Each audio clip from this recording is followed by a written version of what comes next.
नमस्कार।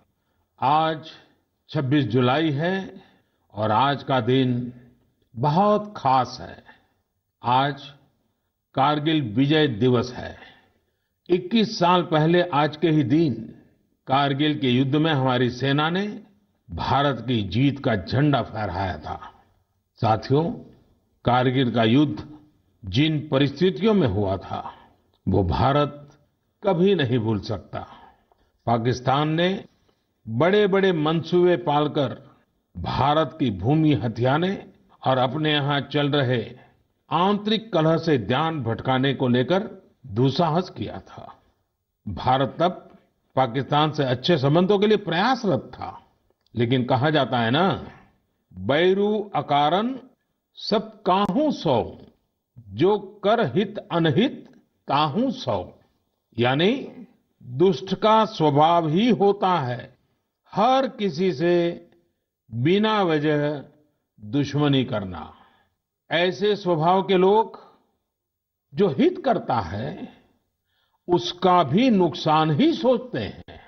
इसलिए भारत की मित्रता के जवाब में पाकिस्तान द्वारा पीठ में छुरा घोंपने की कोशिश हुई थी, लेकिन उसके बाद भारत की वीर सेना ने जो पराक्रम दिखाया, भारत ने अपनी जो ताकत दिखाई, उसे पूरी दुनिया ने देखा। आप कल्पना कर सकते हैं, ऊंचे पहाड़ों पर बैठा हुआ दुश्मन और नीचे से लड़ रही हमारी सेनाएं, हमारे वीर जवान। लेकिन जीत पहाड़ की ऊंचाई की नहीं, भारत की सेनाओं के ऊंचे हौसले और सच्ची वीरता की हुई। साथियों, उस समय मुझे भी करगिल जाने और हमारे जवानों की वीरता के दर्शन का सौभाग्य मिला। वो दिन मेरे जीवन के सबसे अनमोल क्षणों में से एक है। मैं देख रहा हूं कि आज देश भर में लोग कारगिल विजय को याद कर रहे हैं। सोशल मीडिया पर एक हैशटैग करेज इन करगिल के साथ लोग अपने वीरों को नमन कर रहे हैं। जो शहीद हुए हैं उन्हें श्रद्धांजलि दे रहे हैं। मैं आज सभी देशवासियों की तरफ से हमारे इन वीर जवानों के साथ साथ उन वीर माताओं को भी नमन करता हूं जिन्होंने मां भारती के सच्चे सपूतों को जन्म दिया। मेरा देश के नौजवानों से आग्रह है कि आज दिन भर कारगिल विजय से जुड़े हमारे जाबाजों की कहानियां, वीर माताओं के त्याग के बारे में एक दूसरे को बताएं, शेयर करें। मैं साथियों आपसे एक आग्रह करता हूं। आज एक वेबसाइट है www.gallantryawards.gov.in। आप उसको जरूर विजिट करें। वहां आपको हमारे वीर पराक्रमी योद्धाओं के बारे में, उनके पराक्रम के बारे में बहुत सारी जानकारियां प्राप्त होगी। और वो जानकारियां जब आप अपने साथियों के साथ चर्चा करेंगे, उनके लिए भी प्रेरणा का कारण बनेगी। आप जरूर इस वेबसाइट को विजिट कीजिए और मैं तो कहूंगा बार बार कीजिए। साथियों, कारगिल युद्ध के समय अटल जी ने लाल किले से जो कहा था वो आज भी हम सभी के लिए बहुत प्रासंगिक है। अटल जी ने तब देश को गांधी जी के एक मंत्र की याद दिलाई थी। महात्मा गांधी का मंत्र था कि यदि किसी को कभी कोई दुविधा हो कि उसे क्या करना क्या न करना, तो उसे भारत के सबसे गरीब और असहाय व्यक्ति के बारे में सोचना चाहिए। उसे ये सोचना चाहिए कि जो वो करने जा रहा है उससे उस व्यक्ति की भलाई होगी या नहीं होगी। गांधी जी के इस विचार से आगे बढ़कर अटल जी ने कहा था कि करगिल युद्ध ने हमें एक दूसरा मंत्र दिया है। ये मंत्र था, कोई महत्वपूर्ण निर्णय लेने से पहले हम ये सोचें कि क्या हमारा ये कदम उस सैनिक के सम्मान के अनुरूप है जिसने उन दुर्गम पहाड़ियों में अपने प्राणों की आहुति दी थी।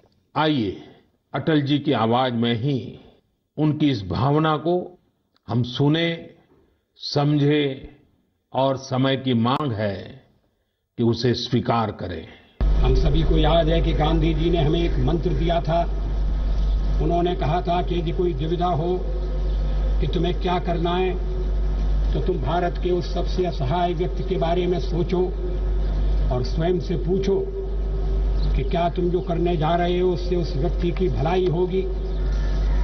कारगिल ने हमें दूसरा मंत्र दिया है, कोई महत्वपूर्ण निर्णय लेने से पहले हम ये सोचें कि क्या हमारा ये कदम उस सैनिक के सम्मान के अनुरूप है जिसने उन दुर्गम पहाड़ियों में अपने प्राणों की आहुति दी थी। साथियों, युद्ध की परिस्थिति में हम जो बात कहते हैं, करते हैं, उसका सीमा पर डटे सैनिक के मनोबल पर, उसके परिवार के मनोबल पर बहुत गहरा असर पड़ता है।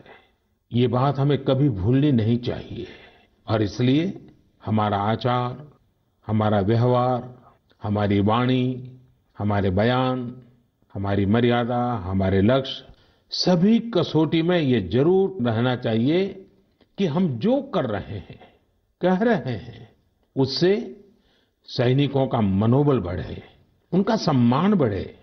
राष्ट्र सर्वोपरि का मंत्र लिए एकता के सूत्र में बंधे देशवासी हमारे सैनिकों की ताकत को कई हजार गुना बढ़ा देते हैं। हमारे यहाँ तो कहा गया है ना, संगे शक्ति कलौ युगे। कभी कभी हम इस बात को समझे बिना सोशल मीडिया पर ऐसी चीजों को बढ़ावा दे देते हैं जो हमारे देश का बहुत नुकसान करती है। कभी कभी जिज्ञासावत फॉरवर्ड करते रहते हैं, पता है गलत है लेकिन करते रहते हैं। आजकल युद्ध केवल सीमाओं पर ही नहीं लड़े जाते हैं, देश में भी कई मोर्चों पर एक साथ लड़ा जाता है और हर एक देशवासी को उसमें अपनी भूमिका तय करनी होती है। हमें भी अपनी भूमिका देश की सीमा पर दुर्गम परिस्थितियों में लड़ रहे सैनिकों को याद करते हुए तय करनी होगी। मेरे प्यारे देशवासियों, पिछले कुछ महीनों से पूरे देश ने एकजुट होकर जिस तरह कोरोना से मुकाबला किया है, उसने अनेक आशंकाओं को गलत साबित कर दिया है। आज हमारे देश में रिकवरी रेट अन्य देशों के मुकाबले बेहतर है। साथ ही हमारे देश में कोरोना से मृत्यु दर भी दुनिया के ज्यादातर देशों से काफी कम है। निश्चित रूप से एक भी व्यक्ति को खोना दुखद है, लेकिन भारत अपने लाखों देशवासियों का जीवन बचाने में सफल भी रहा है। लेकिन साथियों, कोरोना का खतरा टला नहीं है। कई स्थानों पर यह तेजी से फैल रहा है। हमें बहुत ही ज्यादा सतर्क रहने की जरूरत है। हमें ये ध्यान रखना है कि कोरोना अब भी उतना ही घातक है जितना शुरू में था। इसलिए हमें पूरी सावधानी बरतनी है। चेहरे पर मास्क लगाना या गमछे का उपयोग करना, 2 गज की दूरी, लगातार हाथ धोना, कहीं पर भी थूकना नहीं, साफ सफाई का पूरा ध्यान रखना, यही हमारे हथियार हैं जो हमें कोरोना से बचा सकते हैं। कभी कभी हमें मास्क से तकलीफ होती है और मन करता है कि चेहरे पर से मास्क हटा दें। बातचीत करना शुरू करते हैं, जब मास्क की जरूरत होती है ज्यादा, उसी समय मास्क हटा देते हैं। ऐसे समय मैं आपसे आग्रह करूंगा, जब भी आपको मास्क के कारण परेशानी फील होती हो, मन करता हो उतार देना है, तो पल भर के लिए उन डॉक्टर्स का स्मरण कीजिए, उन नर्सों का स्मरण कीजिए, हमारे उन कोरोना वॉरियर्स का स्मरण कीजिए। आप देखिए, वो मास्क पहन करके घंटों तक लगातार हम सबके जीवन को बचाने के लिए जुटे रहते हैं। 8-8, 10-10 घंटे तक मास्क पहने रखते हैं। क्या उनको तकलीफ नहीं होती होगी? थोड़ा सा उनका स्मरण कीजिए, आपको भी लगेगा कि हमें एक नागरिक के नाते इसमें जरा भी कोताही न बरतनी है, न किसी को बरतने देनी है। एक तरफ हमें कोरोना के खिलाफ लड़ाई को पूरी सजगता और सतर्कता के साथ लड़ना है तो दूसरी ओर कठोर मेहनत से व्यवसाय, नौकरी, पढ़ाई, जो भी कर्तव्य हम निभाते हैं उसमें गति लानी है, उसको भी नई ऊंचाई पर ले जाना है। साथियों, कोरोना काल में तो हमारे ग्रामीण क्षेत्रों ने पूरे देश को दिशा दिखाई है। गांवों से स्थानीय नागरिकों के, ग्राम पंचायतों के अनेक अच्छे प्रयास लगातार सामने आ रहे हैं। जम्मू में एक गांव त्रेवा ग्राम पंचायत है। वहां की सरपंच हैं बलबीर कौर जी। मुझे बताया गया कि बलबीर कौर जी ने अपनी पंचायत में 30 बेड का एक क्वारंटाइन सेंटर बनवाया, पंचायत आने वाले रास्तों पर पानी की व्यवस्था की, लोगों को हाथ धोने में कोई दिक्कत ना हो इसका इंतजाम करवाया। इतना ही नहीं, ये बलबीर कौर जी खुद अपने कंधे पर स्प्रे पंप टांग कर वॉलंटियर्स के साथ मिलकर पूरी पंचायत में आसपास के क्षेत्र में सैनिटाइजेशन का काम भी करती हैं। ऐसी ही एक और कश्मीरी महिला सरपंच है गांदरबल के चौंटलीवार की जैतूना बेगम। जैतूना बेगम जी ने तय किया कि उनकी पंचायत कोरोना के खिलाफ जंग लड़ेगी और कमाई के लिए अवसर भी पैदा करेगी। उन्होंने पूरे इलाके में फ्री मास्क बांटे, फ्री राशन बांटा, साथ ही उन्होंने लोगों को फसलों के बीज और सेब के पौधे भी दिए ताकि लोगों को खेती में, बागवानी में दिक्कत ना आए। साथियों, कश्मीर से एक और प्रेरक घटना है। यहाँ अनंतनाग में म्युनिसिपल प्रेसिडेंट है श्रीमान मोहम्मद इकबाल। उन्हें अपने इलाके में सैनिटाइजेशन के लिए स्प्रेयर की जरूरत थी। उन्होंने जानकारी जुटाई तो पता चला कि मशीन दूसरे शहर से लानी पड़ेगी और कीमत भी होगी 6 लाख रुपए। तो श्रीमान इकबाल जी ने खुद ही प्रयास करके अपने आप स्प्रेयर मशीन बना ली और वो भी केवल 50,000 रुपए में। ऐसे कितने ही और उदाहरण हैं। पूरे देश में कोने कोने में ऐसी कई प्रेरक घटनाएं रोज सामने आती हैं। ये सभी अभिनंदन के अधिकारी हैं। चुनौती आई लेकिन लोगों ने उतनी ही ताकत से उसका सामना भी किया। मेरे प्यारे देशवासियों, सही अप्रोच से, सकारात्मक अप्रोच से हमेशा आपदा को अवसर में, विपत्ति को विकास में बदलने में बहुत मदद मिलती है। अभी हम कोरोना के समय भी देख रहे हैं कि कैसे हमारे देश के युवाओं, महिलाओं ने अपने टैलेंट और स्किल के दम पर कुछ नए प्रयोग शुरू किए हैं। बिहार में कई वुमेन सेल्फ हेल्प ग्रुप्स ने मधुबनी पेंटिंग वाले मास्क बनाना शुरू किया है और देखते ही देखते ये खूब पॉपुलर हो गए हैं। ये मधुबनी मास्क एक तरह से अपनी परंपरा का प्रचार तो करते ही हैं, लोगों को स्वास्थ्य के साथ रोजगारी भी दे रहे हैं। आप जानते ही हैं, नॉर्थ ईस्ट में बैम्बू यानी बांस कितनी बड़ी मात्रा में होता है। अब इसी बांस से त्रिपुरा, मणिपुर, असम के कारीगरों ने हाई क्वालिटी की पानी की बोतल और टिफिन बॉक्स बनाना शुरू किया है बाम्बू से। आप अगर इनकी क्वालिटी देखेंगे तो भरोसा नहीं होगा कि बांस की बोतलें भी इतनी शानदार हो सकती हैं और फिर ये बोतलें इको फ्रेंडली भी हैं। इन्हें जब बनाते हैं तो बांस को पहले नीम और दूसरे औषधीय पौधों के साथ उबाला जाता है। इससे इनमें औषधीय गुण भी आते हैं। छोटे छोटे स्थानीय प्रोडक्ट से कैसे बड़ी सफलता मिलती है, इसका एक उदाहरण झारखंड से भी मिलता है।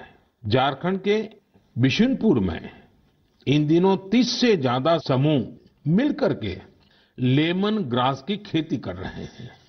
लेमन ग्रास 4 महीनों में तैयार हो जाती है और उसका तेल बाजार में अच्छे दामों में बिकता है। इसकी आजकल काफी मांग भी है। मैं देश के 2 इलाकों के बारे में भी बात करना चाहता हूं। दोनों ही एक दूसरे से सैकड़ों किलोमीटर दूर है और अपने अपने तरीके से भारत को आत्मनिर्भर बनाने के लिए कुछ हटकर के काम कर रहे हैं। एक है लद्दाख और दूसरा है कच्छ। लेह और लद्दाख का नाम सामने आते ही खूबसूरत वादियां और ऊंचे ऊंचे पहाड़ों के दृश्य हमारे सामने आ जाते हैं। ताजी हवा के झोंके महसूस होने लगते हैं। वहीं कच्छ का जिक्र होते ही रेगिस्तान, दूर दूर तक रेगिस्तान, कहीं पेड़ पौधा भी नजर ना आए, ये सब हमारे सामने आ जाता है। लद्दाख में एक विशिष्ट फल होता है जिसका नाम चूली या एप्रिकॉट यानी खुबानी है। ये फसल इस क्षेत्र की इकोनॉमी को बदलने की क्षमता रखती है, परंतु अफसोस की बात यह है कि सप्लाई चेन, मौसम की मार जैसी अनेक चुनौतियों से ये जूझता रहता है। इसकी कम से कम बर्बादी हो, इसके लिए आजकल एक नए इनोवेशन का इस्तेमाल शुरू हुआ है। एक ड्यूअल सिस्टम है जिसका नाम है solar apricot dryer and space heater. ये खुबानी और दूसरे अन्य फलों एवं सब्जियों को जरूरत के अनुसार सूखा सकता है, और वो भी हाइजीनिक तरीके से। पहले जब खुबानी को खेतों के पास सुखाते थे तो इससे बर्बादी तो होती ही थी, साथ ही धूल और बारिश के पानी की वजह से फलों की क्वालिटी भी प्रभावित होती थी। दूसरी ओर आजकल कच्छ में किसान ड्रैगन फ्रूट्स की खेती के लिए सराहनीय प्रयास कर रहे हैं।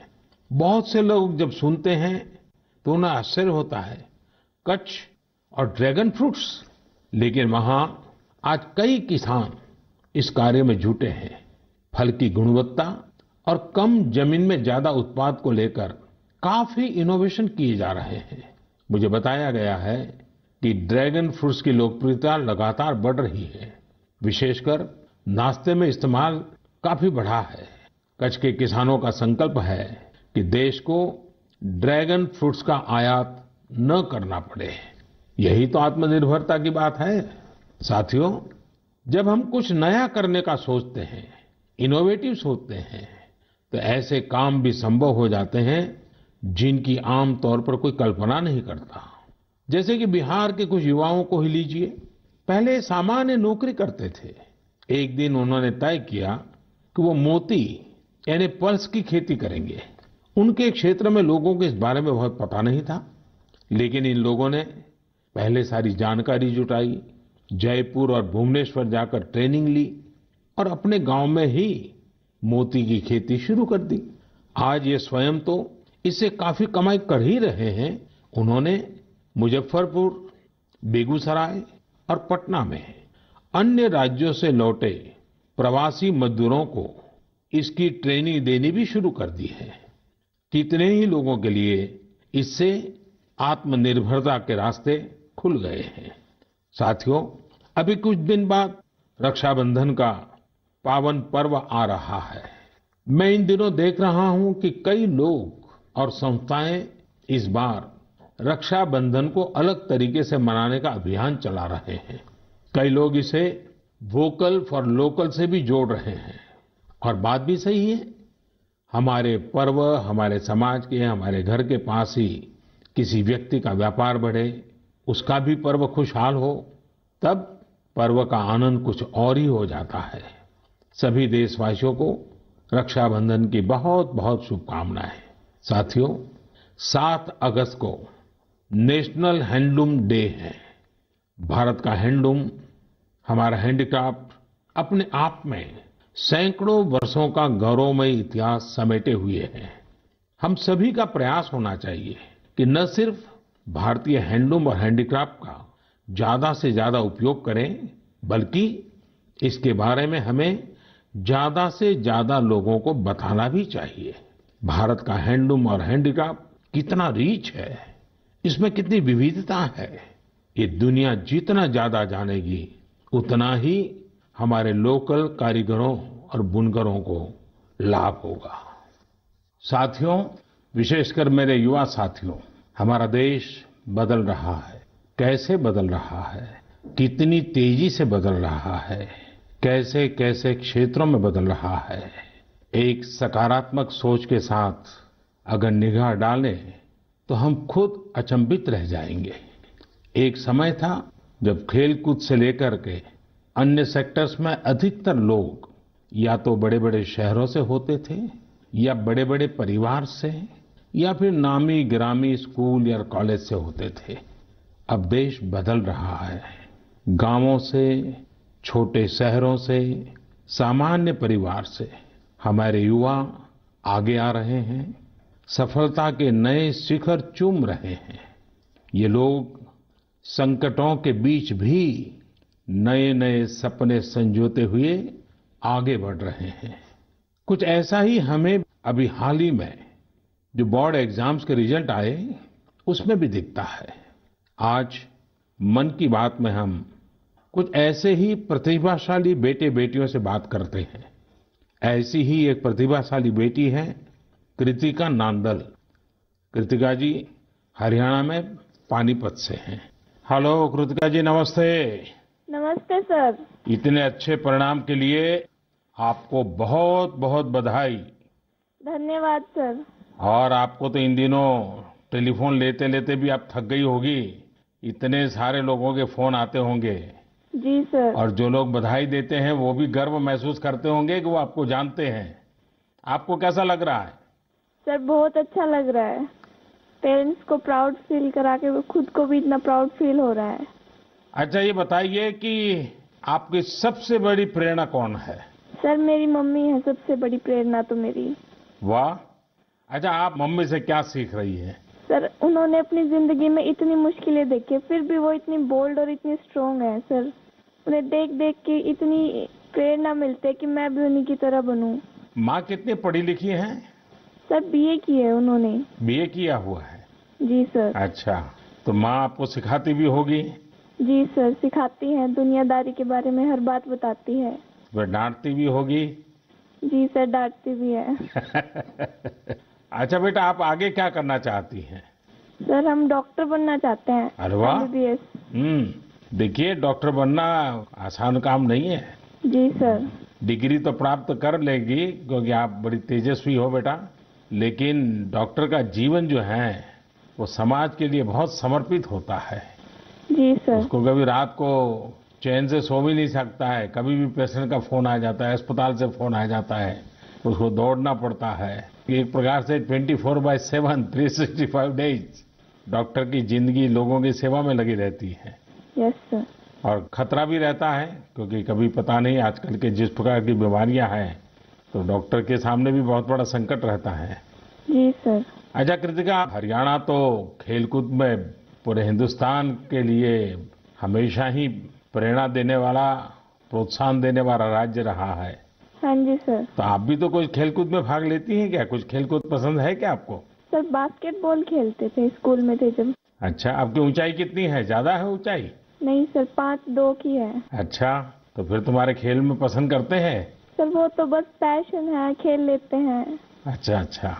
चलिए कृतिका जी, आपके माता जी को मेरी तरफ से प्रणाम कहिए। उन्होंने आपको इस प्रकार के योग्य बनाया, आपके जीवन को बनाया। आपकी माता जी को प्रणाम और आपको बहुत बहुत बधाई, बहुत बहुत शुभकामनाएं। धन्यवाद सर।